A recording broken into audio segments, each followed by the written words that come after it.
late 90s, I was a teen with hopes, dreams, and, above all, a love of the wilderness. I got this from my grandpa, who I'm convinced would have become a fully fledged wild mountain man if he hadn't met Grandma, the love of his life, and settled down to become an accountant of all things. I'm told that if you met him in his day job, you would absolutely never have known what kind of guy he was. A short king, average build, shirt and tie, white-collar worker. But as soon as the weekend came, it was like Clark Kent going into the phone booth and coming out as Superman. Grandpa was like a 5'6" Rambo, rippling muscles hidden by his work shirt, a just total transformation. By the time I often went hunting with him, he'd retired from the office job, so I mostly knew outdoor Grandpa, and he was my hero. Me, him, my older sister Jess, and Mom, we'd go hunting often. Grandma and Dad couldn't stomach it, though. Grandma, because she actually hated the killing, and Dad because I swear that man was the worst shot that you'd ever seen in your entire life. In the end, he admitted that he was such a liability that he'd stay home and get ready to prep the meat when we brought any kills in. Many happy family times were spent on hunting trips, but alas, everything comes to an end. Grandma got sick and passed away, Mom and Dad went their separate ways, and it wasn't hugely friendly, so Dad and Grandpa never really spoke again. Jess went off and got married and had a whole family of her own, and Grandpa got old. I stayed close by. I ran a small general store in town, and he actually worked for me in his retirement, just helping where he could, but mostly sitting on a rocker on the porch.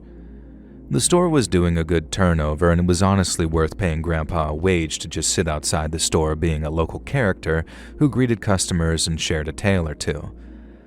I honestly think Grandpa was the best friend I ever had. He lived in an assisted living home, and it was one of those where he was free to come and go, but there was staff on hand if he needed anything. I asked him many times to come and live with me and my partner, but he was having none of it. Said that we didn't need an old man stinking up the place with his tobacco smoke and whatnot.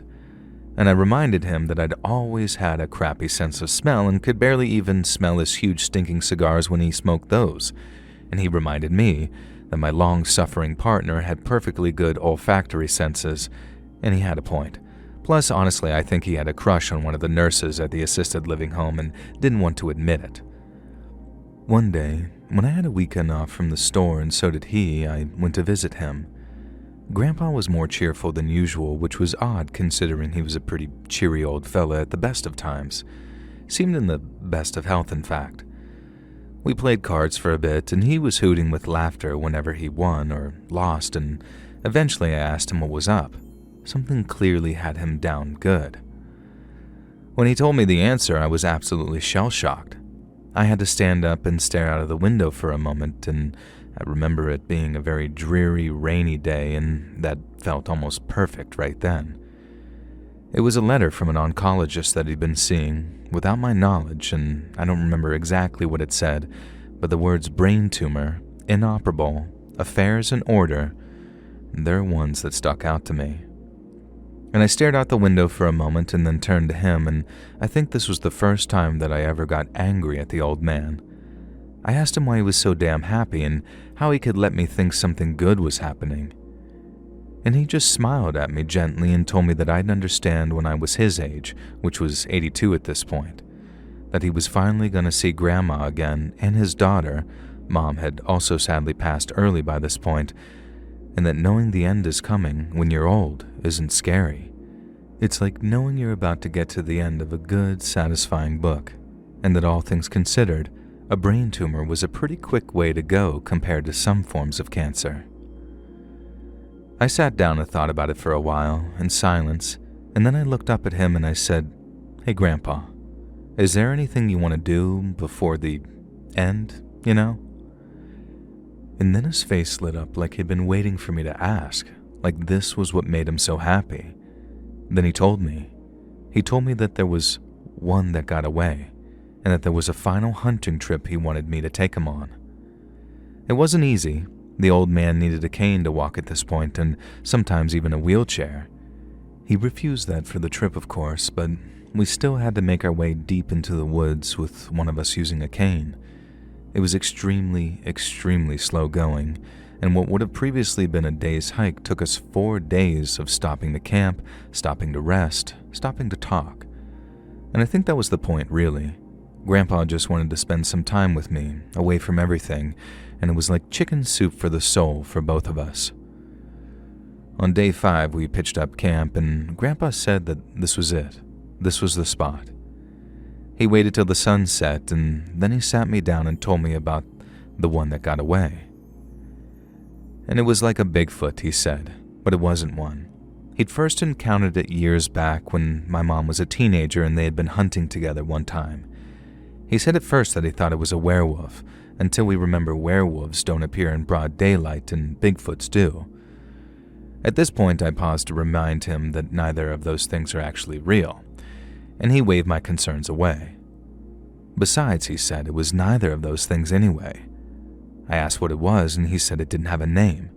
It was like a Wendigo or a skinwalker, but it wasn't those either. He said he called it the Shatterpaw.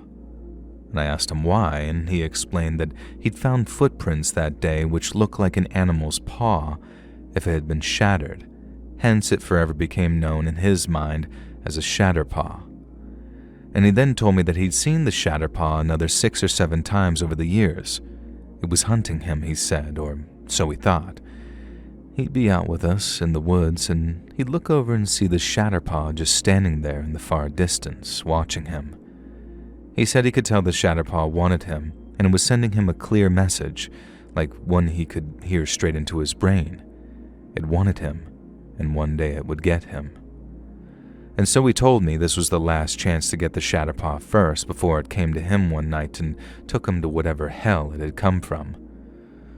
Of course, my reaction was to very sanely assume that the brain tumor was starting to do its business, and maybe I'd made a big and dramatic mistake by bringing a dying man with a neurological condition out hunting. Something had stopped me even considering this up until that point, and now I felt like an actual lunatic. And so I decided to do the only sensible thing that I could think to do. I acted like I believed Grandpa about the Shatterpaw.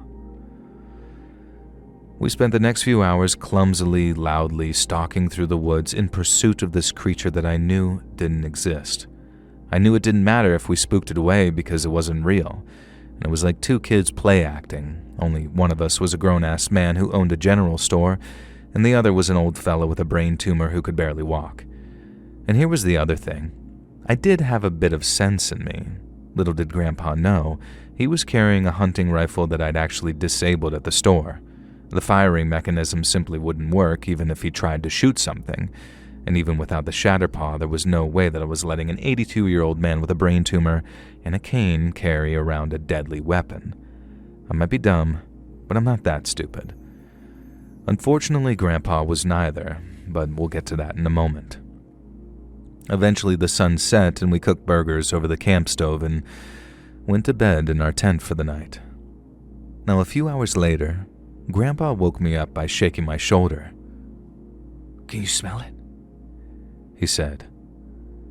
I couldn't smell a damn thing and told him so. He waved dismissively at me, reminding me how bad my sense of smell was anyway, and then he added this sudden lore to the Shatterpaw that apparently it gives off this really strong stench, but only 10% of the population can smell it, I guess, like how not everyone can smell blood or cyanide. I thought about asking why he hadn't mentioned this earlier, but since it was all fiction, what did it matter? And so I told him that if Shatterpaw was out there, we should stay put. Now Grandpa says, no way, he's out there. Grab your gun, Sonny. We're confronting this beast. And then he was gone, out of the tent before I could say a single thing. And I figured that there was a tiny chance that there was at least some kind of mildly threatening animal out there, or even a person, so I snatched up my rifle. Weirdly, I noticed Grandpa had just left his behind. And when I stepped out of the tent, Grandpa had lit the bonfire. I looked around and asked where the Shatterpaw was, and Grandpa looked me dead in the eyes and said, "I think you know." And that's when he pulled the handgun from his waistband. He told me he'd known all along that I'd sabotage his gun, that he was sorry for stealing from my store, but he needed to be armed, that the real me would thank him if I was still alive somewhere. And then he pointed the revolver at me. His hand shook as he aimed, and tears started coming down his face. "You reek of it, boy," he said. "You always have. It took you one day, and it's been you ever since." "What? I'm not the damn Shatterpaw," I told him. "You know I'm not." And he denied it. He said it was him or me. He kept talking, and he kept stalling. Said that the only way that I could prove that I wasn't the Shatterpaw was if I shot him in the head, or he'd do it to me. I threw my gun to the ground. Grandpa looked confused and then maybe even a little bit ashamed. I told him I knew what he was doing, and that he wanted to go out on his own terms, and that this was the best damn plan that he could think of. He was a die-hard Christian, so ending it all wasn't an option, and if I shot him believing it was life or death, I could forgive myself. I asked him if that was right, and he nodded as he lowered the gun. A big part of me wanted to be mad. How could my beloved grandpa try tricking me into killing him? But then I realized, to him, he was putting his fate in the hands of the person he loved and trusted the most, and in his aging, decaying brain, he'd somehow justified it. I told him this isn't the way, and he nodded again. I took a step forward to embrace him and take the gun away from him. Everything happened at once. I heard a sound and saw Grandpa raise the pistol. Honest to God, I thought that he changed his mind and was about to shoot me. Instead, he yelled, "Get down," and I dived to the left like my life depended on it. The gun went off with 3 cracks, and I heard the sound of a body hitting the floor. I rolled over to look, and out of everything in the story, this is the most unbelievable part, I know, but this happened. It wasn't a Shatterclaw or a Bigfoot or a Wendigo or a Skinwalker, but while we'd been talking, a mother effing cougar had been creeping up on us and eventually was poised to leap on me just as Grandpa noticed it. And heck, the old man had put the creature down with the first shot, we actually think, right between the eyes. Brain tumor and palsied hands and everything. Well, there was no way that we were leaving proof of that kill behind, the greatest of Grandpa's career, and it took us 5 days to hike back with that dead mountain lion tied up in a sleeping bag. The extra days left us having to ration, and by the time we got back to town, Grandpa wasn't doing great. He'd actually started to develop a lung infection. Things declined pretty quickly after that, but he lived long enough to see that goddamn mountain lion taxidermied and displayed in my store, along with a plaque explaining some of the story. It's not there anymore, as I donated it to a museum about 10 years ago now in the honor of the old man, but I still have photos somewhere from the days before digital. Grandpa passed away in his sleep a couple of months after our camping trip, and I won't say that things went easy because cancer never lets you. But he went gracefully, and to this dying day, he would admit to me that the whole Shatterpaw nonsense of the creature secretly being me was something that he'd gotten from a TV show that he watched in the rec room. But there's one thing that he swore until his passing, and I cannot tell if he believed this because Grandpa was one hell of a joker. But he swears he didn't make up the Shatterpaw itself, and he didn't make up that very first sighting of the creature. And whenever I try to look it up, I can't find a single piece of evidence of a cryptid called a Shatterpaw, so maybe Grandpa really did see one and named it. I think he'd kind of love that as a legacy, so if anyone out there comes across this mythical Shatterpaw, please let me know, so I can let it know that it made an old man very happy in his last days.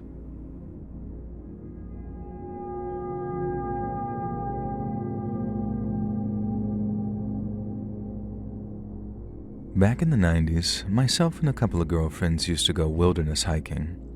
We were extremely into it, kind of our whole personalities. I loved it and so did the others, Sarah and Ashley, and we decided to go on a 2-day exploration. We drove as deep into the woods as we could and decided to just spend the day there and then camp there overnight. We parked on a dirt road and hiked until midday, then settled down for some food. Now, Keen to get going, we ate a little bit and then began to explore the area. We'd never been here before. It was kind of an odd location. It was very deep into the woods, but the dirt track had allowed us to drive down here fairly easily. Ashley was a photographer, and she had some kind of fancy camera that she used to take nature photos. Now, this was before the days of digital cameras and camera phones, of course, so she had to be kind of picky about what she snapped. And that's what drew my attention. 1, 2, 3 photos almost in a row. I looked over to where Ashley was, and she was standing near a rock face. I couldn't tell what she'd seen, so I angled around and realized that hiding behind this curtain of vines was a cave. She'd been using her flash to light up the interior of that cave before going in. Sarah chastised her in case it was some bear's den, but pointed out that bears hadn't been active in that area since probably way back in the 70s. It was a pretty safe area this far deep into the woods. Ashley said that this may be so, but something had clearly been using the cave as its lair a long time ago. We could tell it was abandoned, though, because there were some rocks covering the entrance which we had to clamber over to get inside. Now, this curtain of vines had fell over the entrance, and almost no natural light filled the cave. Sarah and I turned our flashlights on and we looked around. Now, it definitely had been some type of animal's lair once. There were very old remains littered in one corner, and then the dry, dusty, musky smell gave it an almost comforting feel. I could imagine a cartoon bear holed up there with its cute little cubs. Now, we explored the cave. It was actually pretty small and had a fire pit in the center. People had clearly used it as a camping spot at some point, which made sense given the slight hole in the roof and the fact that the entrance clearly used to be bigger. Sarah joked that it would be a great place for hotboxing, and I just rolled my eyes. We did decide to camp in the cave, though. It meant that we didn't have to bother setting up the tent, and even if it rained, it was sheltered enough that if we stuck towards the back, we'd be completely sheltered. So we explored some more in the daylight and then at night, and we settled down. We decided to cook on our stove outside the cave rather than risk filling the constricted area with smoke. It had clearly been a more open hidey hole the last time the fire pit had been used. We had a good dinner, and then went into the cave to bunk down for the night. We were woken up by the mother of all storms, though. Nowhere in the weather reports had it suggested anything like this. It was like Mother Nature had just turned on us. Thunder, followed immediately by lightning, and I could thank the Lord that we were camping inside a cave instead of outside in a tent. That is until I heard a crack, a crash, and a rumbling. I flicked my flashlight on in the direction of the noise and watched in absolute horror as a rain of rocks fell down over the cave entrance. Immediately, the meager moonlight was almost drowned out, with the only light coming in from the hole in the ceiling, which was a good 15 feet high, if not more. With nothing else we could really do in the middle of the night during a thunderstorm to end all storms, we tried to sleep. The next day we woke up fractious, sleep-deprived, and snippy at each other. And this only worsened as we each had to pee in the back of the cave, which left a fairly unpleasant atmosphere. And then things got even worse as we tried to move the rocks from the entrance, only to realize that they were far too heavy for us to move from the inside, not to mention rain-slicked. And we decided to sit down and just have some breakfast, lit by the meager sunlight that came in through the tiny gap in the cave ceiling. I hoped that our hunger abated and things would eventually calm down. I was messing with the rocks when I heard Sarah and Ashley begin whisper arguing behind me. They'd been at each other's throats all vacation, which wasn't hugely unusual, so I tried ignoring it. It was one of those situations where we all shared a strong passion for exploring the woods, and they were both my friends, so they were kind of friends with each other by proxy. The whisper arguing turned into raised voices arguing, though, and I couldn't ignore it anymore.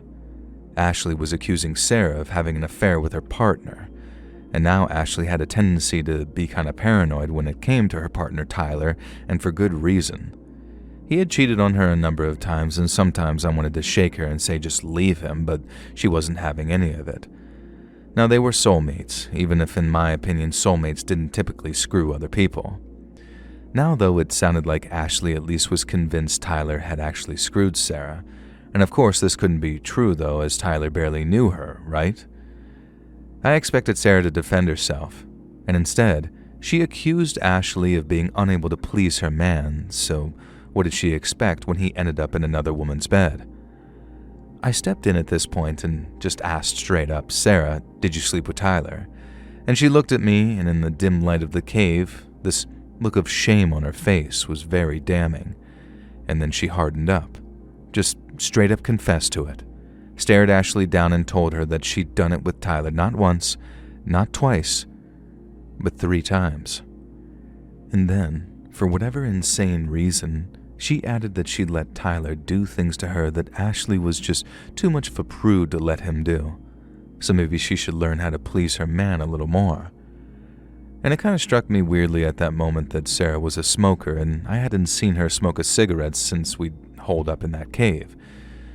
Weirdly thoughtful, considering that she was out here ruining Ashley's confidence and life. I went to suggest that maybe she would light up and calm down, but then something even more insane happened. Ashley, calm, meek Ashley, who was kind of a pushover, full body charged Sarah and slammed her into the ground.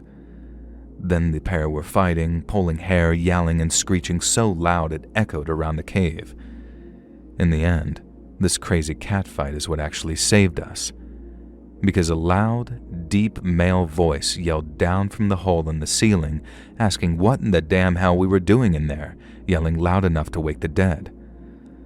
I looked up, squinting against the sunlight, and I could have sworn the guy looking down at us was a member of ZZ Top. One of them with a beard, anyway. And I'd never seen a hairier man with a bigger, whiter beard. It was like Gandalf. And he looked like an absolute definition of a wilderness survival mountain man, which I later found out is exactly what he was.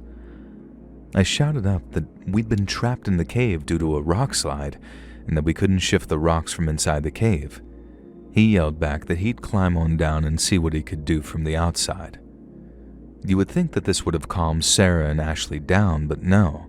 They were still screaming at each other, trading slaps, and at one point, Sarah, the one who'd boned Ashley's man, grabbed a rock and was threatening to smack Ashley in the head with it. I heard noise above us, and then the sound of clattering rocks and masculine straining grunts. I don't know how to describe this any better than this. Imagine a mountain man doing a very strenuous activity. And if you select to read this story, please try doing this as a sound effect for me. Just me, though. Thank you. Finally, a medium-sized boulder popped into the cave and light came spilling in. The mountain man looked in, and now I could see that his beard was even bigger than I previously thought, and he also had one blind eye and somewhat of a scar, and goddamn if this dude wasn't the most badass man I'd ever seen in my life. It was almost terrifying. And then he got real scary. Sarah and Ashley were still screaming at each other, and Sarah had that rock in her hand. It was like they hadn't even noticed the mountain man trying to rescue us. So he hollered, fully on screamed and yelled that if you gals don't shut your harpy yapping and quit disturbing the peace, then he'll skin all of us like the 500-pound black bear that he took down just last week. Quote unquote. I guess he saw the fear on my face as I turned to stare at him, because he gave me a wink and a little smile, and gestured to the other two who had finally shut up and stopped arguing. With the mountain man's help from the other side, we were able to clear enough of a gap into the rock slide to allow us to climb through. Sarah, the largest of the group, was last to come through, and I honestly can't blame Ashley for refusing to help her, so it fell to me and the mountain man. Sarah and Ashley were still staring daggers at each other. The mountain man, who said his name was Bob, told us that he was going to take off and to drive safe now and maybe drop by the local hospital to check on the scrapes and bruises we'd gotten, especially Ashley and Sarah in their little fight. I just about begged the mountain man to ride with us. I genuinely honestly didn't feel safe with Ashley and Sarah, especially since I was the driver, and if a fight had broken out while I was trying to drive, I was so exhausted that I'm not sure that I could have kept the car on the road. I guess Bob sympathized with me because he eventually agreed, and even though he said he didn't like to go into town much, His one condition, though, was that he was riding shotgun with me. No way was he sitting in the back with either of those crazy chicks. Fair enough. If you can picture Sarah and Ashley's anger as being enough to scare the toughest-looking elderly mountain man I've ever met and likely ever will meet, you can probably imagine how icy the environment was. We drove the hour or so into town and went to the small walk-in clinic to get checked out. It turned out that Ashley had some kind of infection that she'd gotten from a cut and was actually suffering from dehydration, so she had to stay overnight. I stayed with Ashley, and Sarah decided to take a bus back to the city. I think it was the last time they ever spoke. And as a funny epilogue, Ashley decided not to tell Tyler that she knew he'd cheated on her. Instead, she called him up and explained what had happened. A couple of hours later, he showed up at the hospital. It was me, Bob, and Tyler in the room with Ashley in the bed. She tried to climb out of the bed, and Tyler thought that she was going to hug him or something. Bob knew different, though. He put a hand on Ashley's shoulder and told him he had this. And then he walked up to Tyler, moved as if to shake his hand, and then gave him a backhand pimp slap that was firm enough to undermine Tyler's masculinity, but not enough to do any damage. That's the kind of man Bob was, though. When Tyler looked stunned, Bob told him that maybe next time he'd think twice about treating a fine girl like Ashley the way he had. And I kid you not, Tyler's response was, "Which time are you talking about?" And I think that's when Ashley finally decided enough was enough, and from the way Bob looked at Tyler, I think Tyler knew it too. He turned around, threw the flowers that he'd brought for Ashley in the trash, and we just never saw that fool again. The only way to stay in touch with Bob, who lived off the grid, was to give him my mailing address. I realized that in modern day it'd probably be considered a bad idea to give a wild mountain man your home address, but Bob actually sent me a Christmas card every year for the next 8 years. Eventually, I received a letter from Bob's grandson, who sadly informed me that he'd passed away, but that Bob kept daily journals and an address book, and I was marked in there as highly important as a person to send a Christmas card to, which touched my heart in ways I can't even begin to express. And the only way for this story to become more of a fairy tale is if Bob's grandson, who wrote me and was around the same age as me, had met up with me in the city and we'd hit it off and eventually become a couple. But I guess I'll just leave it to you guys to decide whether that part actually happened, as it's probably too far-fetched to be true, so I'm not going to confirm either way. But I will let you know one thing. My firstborn son, who's a teenager now, is called Robert, and he has a strong love for the outdoors.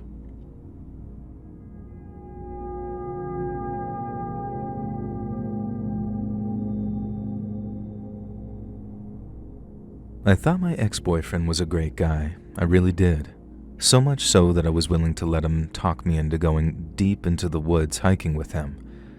I've never been a real outdoorsy girl, much less a go into the middle of nowhere with one other person girl. So yeah, I really trusted and loved this guy. But they say if you really wanted to get to know a partner, go on vacation with them. Well, I'll also add, go on vacation with them into the deep woods. That really shows what kind of person they are, like a complete and utter maniac, for example. We spent a lot of time preparing for the trip, days of discussing it, planning our route. Maybe I should have seen it as a red flag when my ex, we'll call him Aaron, bought all this brand new navigational equipment, including an expensive compass, satellite GPS locator, etc., despite telling me that he'd hiked these woods dozens of times and was a quote-unquote expert on the area. On the drive down, he talked incessantly about how beautiful the area was, how dangerous it could be too. And that's why we were doing a short day hike on the first day, and then spending a day in a nearby motel, having fun in his words. And then on day 3, we'd come back for a 2-night camping trip in the same woods. Aaron was right about one thing. These woods were absolutely stunning. Summer was turning into fall and the colors were breathtaking. I dabble with acrylic painting in my spare time, so really all I wished was that I'd brought some paint and an easel and could set up in the parking lot to paint some of the more beautiful foliage. I said this to Aaron, and he sort of glared at me and implied that I was afraid to hike through the woods.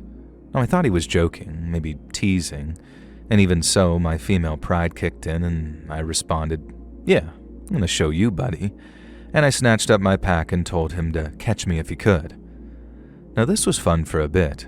Leading him through the woods was almost romantic. And then he caught me, and it led to a bit of a makeout session, and I let him take over leading the way.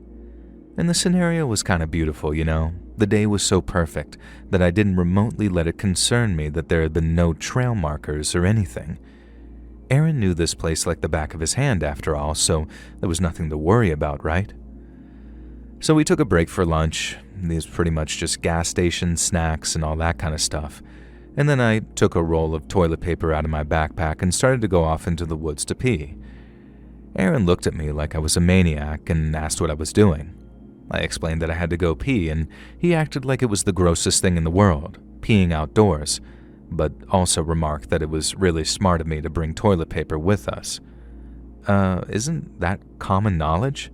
And how did he expect to use the bathroom himself, especially on our later 3-day camping trip? I asked him this, and he brushed it off like it was a joke, but I got the impression that he hadn't even thought about it. This was a red flag, because surely a guy who'd engaged in all this wilderness hiking would know that it was necessary to at least take a piss in the woods. And he was a guy. All he had to do was whip it out and spray. I tried to convince myself that that was it, that maybe he didn't have that much experience with women. We were in our early 20s, and I don't know, maybe he somehow thought that someone with girl parts could just hold it in for that long. God knows why I let it go, though, but I did. And when I returned, Aaron had packed up our things and was pretty raring to go. Based on the time and how long we'd been out, I figured that we would have probably started heading back to the car now. And when I suggested this to Aaron, he then responds, "Yeah, guess we should do that soon. I mean, I was thinking we could start heading back when it got dark, but..." Now, I was baffled. We couldn't be hiking through the deep woods in the pitch darkness, even with those X-Files level flashlights that we brought with us just in case. In that case, we might as well have planned to camp out overnight. I told him this, and he got very huffy and puffy and moody and said, fine, we just head back, and then started storming off completely in the wrong direction. Now, I'm not some expert navigator, but even I could tell that we were heading deeper into the forest. Now, I quietly suggested this a couple of times, and each time he got more and more angry, to the point that I started to genuinely feel a little unsafe around him. It was a side of him that I'd never seen before. I tried to chalk it up to maybe heat stroke or allergies or I don't know what.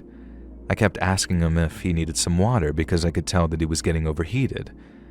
Eventually, he just snatched the bottle from me and took this huge gulp, allowing a bunch of water to spill all over the ground. And again, hardly something that a seasoned survivalist would probably do. And eventually I had had enough.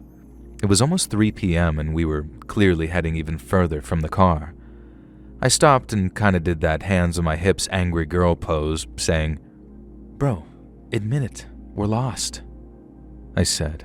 Not sure that I called him bro, but I had an affectionate pet name for him, but it's really icky to think about now. And he insisted that we were not lost. And hadn't I been listening to a word he said? And he was a seasoned hiker, and of course he knew that the sun would be setting soon. We were nearly back to the parking lot. I asked him to look at the GPS tracker that we'd spent so much on, so he just grumbles and says fine, and then takes the box out of his backpack. The sealed box. He hadn't even set it up or charged it or anything.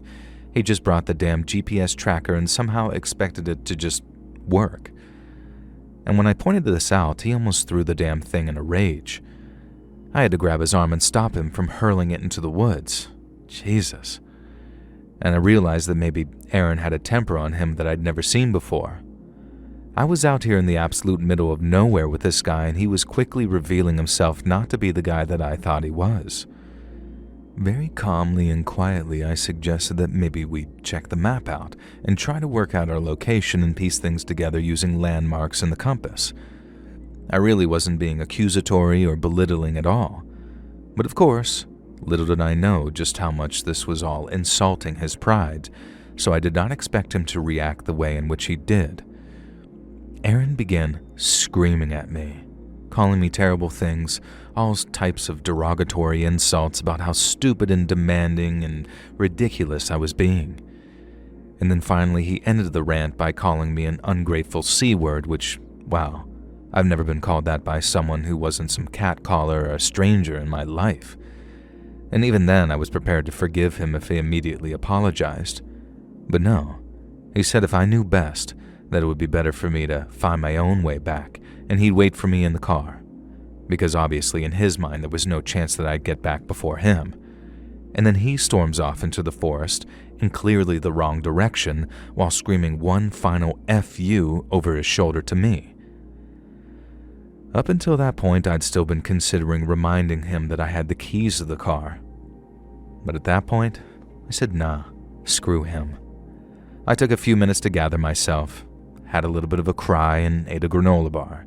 And then I put myself together and headed in the direction that I was certain that we'd come from. I walked for about half an hour, recognizing landmarks and even a twig that I'd snapped from earlier. I felt like I was doing pretty well, feeling confident and almost smug about the situation. And then I heard the sound of branches cracking somewhere behind me, and a voice. A high, mocking redneck voice, like the kind of cliche backwoods killer that you hear in some crappy horror movie. "You done effed up, girlie. You done come into our part of the woods." Something like that anyway. And I didn't even wait. I just began to run. Now stupidly my first thought was that I'd hoped Aaron was safe and that whoever this was hadn't got to him first. I had to be careful though, not to head off the beaten track and still make sure that I was going in the right direction. Now I could hear this unseen hillbilly pursuing me. He was running, somewhere behind me and up the hill among the trees. Occasionally he'd hoot out some kind of threat like, "I'm gonna skin your pretty little butt," or "that chest is looking real good mounted on a cabin wall." Psychotic things like that. And what followed was a chase worthy of a movie, or so it felt to me at the time. I was darting this way and that way through the trees, occasionally hearing this pursuer. Now in my head, I was picturing him as some kind of mix between Jason Voorhees and The Undertaker from WWE, even though he had a kind of high-pitched nasally voice, more like that one guy from Texas Chainsaw Massacre, a movie that I'd actually watched with Aaron just a week or so before this, stupidly. Now I found a hollowed-out tree stump and ducked into it, deciding to listen for this murderous hillbilly. I could hear him, but he seemed pretty far away now, and he was yelling something about inserting something that I don't want to repeat into my mouth. I started to feel throw-up rise in my throat, imagining this filthy inbred monster doing all this awful stuff to me. I decided to use stealth from here on in. He was yelling about how he could see me, but from the positioning of his voice, I was pretty sure that wasn't true. I snuck through the trees, as silently as I could, and he was being pretty silent too. And then, creeping through the undergrowth, I saw a figure with its back to me, peeking from behind a tree. I almost called out and ran over there, but then the figure called out. "Where are you, little piggy? Piggy, pig, pig, I'm gonna put you on my spit roast." The voice had definitely come from the man peering around the tree, only the man was no redneck hillbilly monster. It was freaking Aaron. And then suddenly it dawned on me. Aaron acted all macho, but he'd later been a theater kid in college. One of his buddies had told me, and this absolute lunatic had been following me through the woods, trying to put the fear of God into me by play acting as some murderous hillbilly. The problem I still had, though, was that I had no idea how fake the murderous part was. I had three choices: sneak past him, confront him angrily, or treat him like a potential murderer and, I don't know, knock him out with a rock or something. I decided to go for a fourth option. I found a small rock on the ground and threw it as far as I could in the direction that Aaron was looking, and this dumbass fell for it like some crappy video game NPC. He started off in the direction of the sound, and I ran an almost crouch-walking way away from the location. Now 10 minutes later, I spotted a huge gnarled tree that I recognized from the beginning of our hike, because I'd so desperately wanted to paint.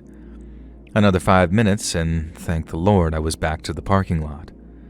I got into my car and genuinely, honestly considered just driving off and leaving him there. But I figured the chances of the dumbass getting himself killed were pretty high, and I didn't want his death on my conscience. Plus, I wanted to find out whether he'd own up to it. I kept a small licensed revolver in my glove compartment that Aaron didn't know about.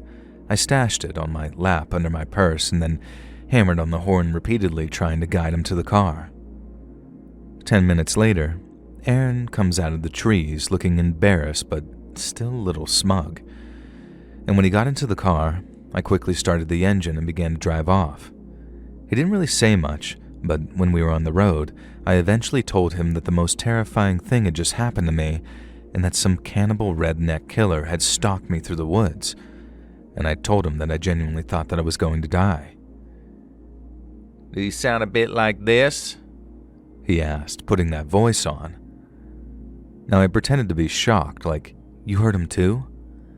And then Aaron began hooting and hollering with laughter, saying, No, it was him the whole time. Remember, he's an actor. Wasn't it hilarious?" I stared ahead at the road as I asked him if he really didn't intend to kill me. In his defense, he acted horrified, like he was simply too much of an ignorant, arrogant idiot to even consider the fact that it could have traumatized me. And we drove for a while in silence. He kept asking me if I was mad, and I think he knew that he screwed up. Eventually, we reached a gas station in a somewhat suburban area. It had a diner and a truck stop, and I checked, and I had cell phone reception. I told Aaron that I'd consider forgiving him if he went into the gas station and bought me a gas station hot dog. And then I watched, waited until he was halfway through the gas station door, and then peeled out of that parking lot and did not stop driving for another hour. When I pulled into the next rest stop, I had dozens of texts from him. First they were apologies, then they got madder and madder, telling me that I was some stuck-up C-word and that I'd better come back and get him right now. I texted him back telling him to call an Uber or, better yet, hitch a ride with one of the truckers at the truck stop, and just hope that they weren't a cannibal redneck serial killer. Then I blocked him, and I never heard from that idiot again. I did check on Facebook to be sure that he'd gotten home safely, and he had. Hilariously, the post that I saw was actually kind of contrite, about how he'd done a terrible thing to a person that he loved and blah blah blah. Somehow most of the comments seemed to assume that he'd done something a lot worse, and a whole argument had broken out about him being a POS. I almost cracked then and posted to answer their burning questions of what he'd done, but I decided to let sleeping dogs lie. Absolutely the weirdest vacation I've ever had, the weirdest guy I ever dated, and thankfully the weirdest scary story I have to share at parties. Now I hope you enjoy the tale of the time that I wasn't stalked by a cannibal killer.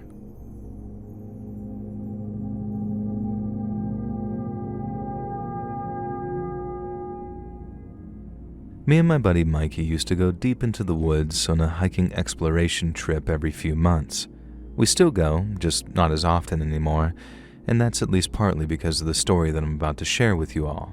And it's about a time that we didn't get killed by a guy who wasn't Corey Feldman. Now yeah, I know pretty much everyone has a story about a time that they didn't get murdered, and as far as I know, Corey Feldman has never killed a guy either. But trust me when I say that this is the absolute best way of explaining what the story's about. Cutting out all the BS preamble that drives me nuts, I'm going to start the story with me and Mikey 2 days into our hike, sitting around the campfire frying up some meat. We weren't out in the wilderness to hunt, just explore and have fun, and we knew our crap and knew situational awareness and being mindful of our surroundings and all of that stuff, obviously, which is why we were a little surprised when, seated at our campfire, a voice spoke from directly behind us saying, "Hey guys, what's up?" We both kind of jumped and turned around in our seats. And you could tell that this fella was hoping for that reaction because he had this little grin on his face. That was surreal enough. But what made it even more surreal was that the man standing before us looked like Corey Feldman, the child star of The Goonies, Lost Boys, Friday the 13th Part 3, and more. I would have sworn on the Bible that this was the case. Corey Feldman, looking exactly like Corey Feldman would look in the late 2000s, but wearing those thick glasses he often wore as a child star. He was dressed in one of those military jackets that you could get in just about every store back in the 2000s and some camo khakis. He had a green military-style cap on, too. And I remember all this because, let me stress, I was 100% sure that I was looking at Corey Feldman. And when he took another step towards the campfire, I saw that he was not, in fact, Corey Feldman, because I happen to know that Corey Feldman is a pretty short guy, 5'3" or 5'4", and this guy was clearly a fair few inches taller than that dude. And he also had this little scar on his cheek that Corey Feldman does not have. But beyond that, if I'd been asked to pick this guy out in a lineup, I would have put the DVD of Stand By Me in the player.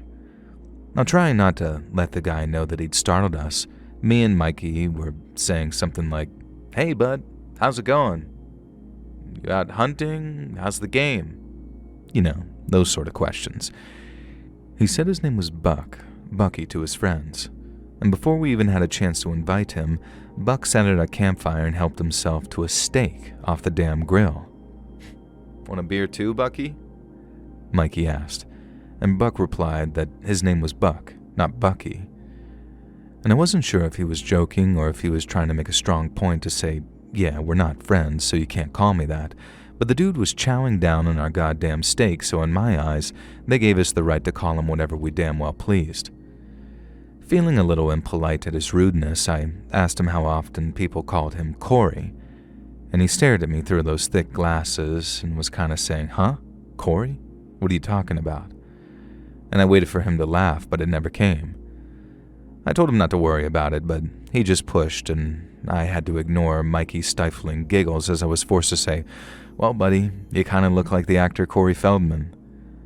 But Buck just stared at me. And then he says, "Don't you mean Adam Sandler?" "What?" And then he went on to claim that everyone always compared him to Adam Sandler, that he looked like the guy. And I'm sure most of you know this, but Adam Sandler and Corey Feldman do not look a thing alike, and this guy did not look like Adam freaking Sandler. I shot Mikey a look, is this guy yanking our chains, and Mikey was no help, but he just sort of girlishly was giggling behind his hand. "Yeah," Buck said, "people say that I look like Adam Sandler, but my friends call me Kyle." "Wait, what?" And I thought this guy's friends called him Bucky, and this got more confusing by the minute. He explained they call him Kyle, after Chris Kyle, the American Sniper dude. But he doesn't like being called Kyle because he makes that guy look like a baby. Buck apparently was a trained sniper, and he told us about some of his best shots. I can't remember, and I can't be bothered to recount it, but the exact details of these claims, but let's just say that as someone with even a passing interest in long-range rifles and snipers who comes from a military family, you would have to be the most talented marksman to ever exist in order to pull off some of the shots that Buck was claiming, to the point that some of them were not humanly possible. Apparently, he stayed prone for over 3 days without eating and drinking and using the bathroom, just to avoid shooting a woman who was in the way of his target, a Taliban leader. Mikey, who was getting a bit drunk at this point, asked why the woman and the Taliban leader were having a 3-day conversation in the first place, and Buck looked at him like he wanted to bite his eyes out. Genuine, absolute fury at being questioned. It was enough to sober Mikey up, and let me tell you, that's no mean feat. The problem is, sober, insulted Mikey is a lot more confrontational than drunk, mocking Mikey. So when Buck told his next story, some elaborate yarn about ricocheting a bullet off of 3 different metal surfaces and saving a pregnant woman from a rogue American general who was clearly meant to be Marlon Brando in Apocalypse Now, Mikey called BS. Like literally he just said BS, and then started humming Ride of the Valkyries. Buck stood up fast and began to reach into the waistband of his pants. Both of us leapt to our feet, and within seconds, I had my own pistol trained on him. I don't drink, unlike Mikey, and I do carry. I'm the designated don't F with us guy when we go hiking because you'd be surprised how many times you'd need one of those. Now Buck says, Hey, steady on, guys. We got a couple of wannabe soldiers on our hands, huh?" Excuse me, buddy. You were the one who was seemingly just reaching for a gun." Buck then says that he could tell that he wasn't wanted, but that maybe we'd better watch out, because he owned this land, he didn't, and had every right to shoot us, he didn't. And then Bucky stormed off into the trees, never to be seen again, by us anyway. Now the next day we packed up and continued our hike. We were just walking along chatting when suddenly out of nowhere we hear a crack, and a bullet hitting a tree about 20 feet away from us. Mikey and I are both like, what the crap? Is some hunter taking pot shots? And the idea that it was Buck for some reason didn't even occur to us. And so we call out, saying, "Hey buddy, careful over here." And we're wearing these very high-vis jackets, all that good stuff, and then another shot rings out, and we can see it hit almost exactly where the first bullet had. Mikey and I drop to the ground, run behind a tree out of line of sight of the shooter, and try to scour our surroundings. There's no sign of anyone, and we both whisper, "Bucky," at the same time. But it couldn't be. Those shots were accurate. Well, the second one was anyway. And we have a whispered conversation, shocked that maybe Buck was actually telling the truth, at least to some extent. He was an absolute crack shot, even if he was a crackpot. But what the hell could we do? There was no sign of him anywhere, and we're just sort of sitting ducks out here. I decided to put something to the test. I grabbed something out of my pack, a water bottle or something, and tossed it out into the open. The shooter fired, and it blew out of the air. This was a serious, genuine pro. And based on the directions the shots were coming from and the size of the tree that we were hiding behind, I knew that we were somewhat safe. So I called out, "Hey, Buck, buddy, you're not trying to hurt us, are you?" There was no reply. Silence. And then another gunshot, causing bark to explode from the same tree he'd shot at before. Now maybe this was my inner optimist, but I took that as a no. Meanwhile, Mikey says screw this, and decided to run from one point of cover to another. My heart basically stopped. A shot rang out, and I expected to see my buddy crumple, but no, he made it to safety. And instead, the shooter had hit the tree Mikey was aiming to hide behind. He was toying with us, and it was some kind of sick game. We ditched all of our equipment so we could move light. All we brought was enough water to last us the day or so that it would take to get back to the truck. We figured if we really pushed ourselves, we could make it without stopping. Now the whole journey back, the shooter was taking pot shots at us, but shots designed to prove that he was a cracked marksman. He'd shoot at this thin branch off of a tree, and then he'd land a shot directly in the whirl of some trunk, and it was honestly uncanny. And I'm almost starting to believe that that Buck guy was actually capable of the feats that he'd claimed. The marksmanship that he was displaying was insane, and not once did we see the damn guy. He'd been dressed in basic civilian military gear, sure, but not full camo. And besides, to stay hidden in the forest, he would have needed to change outfits at certain points, and it was like he was a goddamn chameleon, which I guess did fit with what Buck claimed.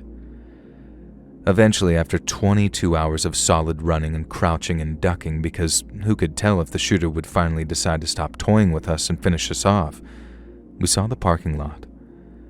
The truck appeared, thankfully undamaged, and I say, "Mikey, you did take the keys out of your backpack before you ditched it, right?"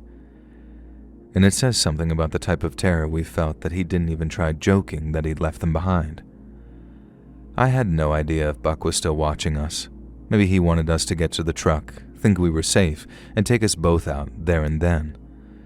We waited for 5 and then 10 minutes, and then that familiar crack sounded, but it was far away and in a different direction. I can't explain how, but somehow it was almost like he was telling us that we were safe to go. We got into the truck, and before I got in, I noticed something resting on the windshield.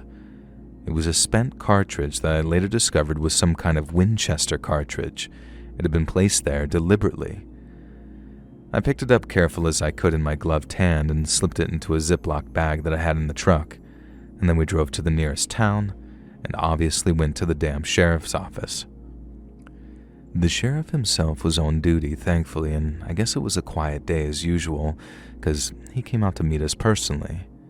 We told him everything and about how we'd met this guy who seemed okay at first, but then became more threatening, and how the next day he began taking extremely accurate yet intentionally avoidant pot shots at us.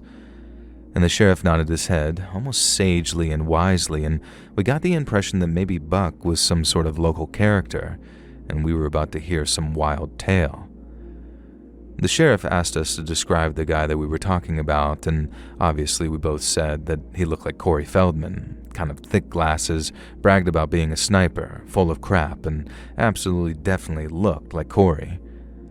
Now the sheriff asked us if he told us his name was Buck, and we said yeah, expecting him to nod and explain that Buck was some kind of veteran with PTSD, Rambo type or something like that, and we waited for his response. And instead of looking assured, the sheriff's face went white. He asked us to come with him and led us to the holding cells at the back of the station. He asked us if this was the guy that we'd met. Now, sure enough, Corey Buck Feldman sat on the cell bed looking dejected and very hungover. So much so that even when he saw us, he perked up a little bit and acted like we were his buddies, here to get him out of there. I went to say something like, maybe you shouldn't have tried to kill us, when the sheriff interrupted me. Now, the night that we met Buck, he came driving into town, blind drunk, and got pulled over for a DUI, and then he'd been locked up in the drunk tank ever since. Whoever had been taking these warning shots at us was not Buck. We handed the bullet casing over to the sheriff, but Buck shamefully admitted that he'd put that on our windshield even, so that clearly wasn't a clue. The sheriff promised to send a team out to investigate, but we had very little in the way of actual evidence, just a blow-by-blow account of a guy who absolutely could have killed us but didn't. And when we tell that story back now, we call him the End. If you ever played Metal Gear Solid back in the day, that's kind of how we pictured him. Just some insane, super old dude sitting in the woods with his pet parrot, protecting his land from interlopers like us. He was never found, of course. The woods were a hunting ground. Bullet holes and bullet casings and bullet residue was all over the damn place. Buck seemed especially focused on wanting to help, and I think he was actually affronted that there was an actual sniper in town who was, quote-unquote, better than him. Weirdly, for some reason I let Buck give us his email, and we've stayed in touch over the years. He's still a complete oddball, what they call a conspiracy head, and his latest thing is that he's a victim of some kind of covert surveillance. But surprisingly, he's good for a beer or two if you're ever down in the vicinity, which, despite our run-in with the Phantom Sniper, sometimes Mikey and I still are. We don't go to that area of the woods. Maybe the sniper is sitting there in his wheelchair, dead of old age like that Metal Gear Solid guy. And maybe he's just blowing off steam between some CIA Black Ops mission because goddamn. Hey friends, thanks for listening. Click that notification bell to be alerted of all future narrations. I release new videos every Monday and Thursday at 9 p.m. Eastern Time, and there are super fun live streams every Sunday and Wednesday night. If you got a story, be sure to submit them over to my email, LetsReadSubmissions@gmail.com, and you might even hear your story featured on the next video. And if you want to support me even more, grab early access to all future narrations and bonus content over on Patreon, or click that big join button to hear about the extra perks for members of the channel. And check out the Let's Read podcast, where you can hear all of these stories and big compilations located anywhere you listen to podcasts. I also have a true crime channel that's popping off. It's called Saturn Soul. All links in the description below. Thanks so much, friends. And remember, don't let Dr. Sus steal your innards.